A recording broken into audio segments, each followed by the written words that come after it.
বসেছিল যে ফাঁসিবাদকে আমরা রক্ত দিয়ে বিদায় করেছি, ঐক্যবদ্ধ হয়েছি, জাতি আজকে ঐক্যবদ্ধ হয়েছে দাঁড়িপাল্লার পক্ষে এবং লেভেল প্লেইং ফিল্ড নিশ্চিত করা যায় আগামী সংসদ কি থাকবে না ইনশাআল্লাহ।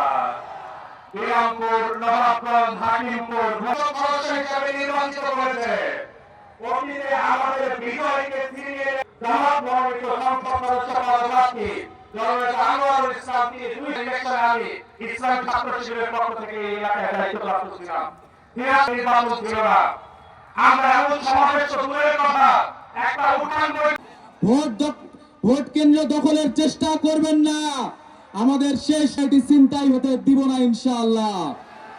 সব শেষে একটি আবদার জানাতে চাই, আমাদের সামর্থ্যের সবটুকু আল্লাহ প্রত্যেকজন ব্যক্তির কাছে কমপক্ষে আক্ষণ জানিয়ে নির্বাচিত করেছে।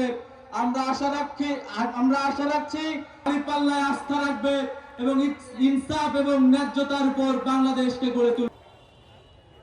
ধন্যবাদ জানাই আমাদের উত্তরবঙ্গের কৃতি সনদ ফাহিম রেজাকে।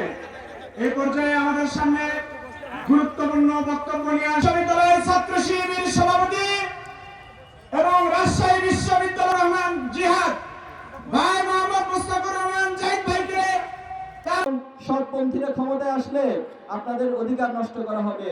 আপনি পৃথিবীর দেয় নাই 14 সাল 24 সাল আমরা নির্বাচন করি নাই।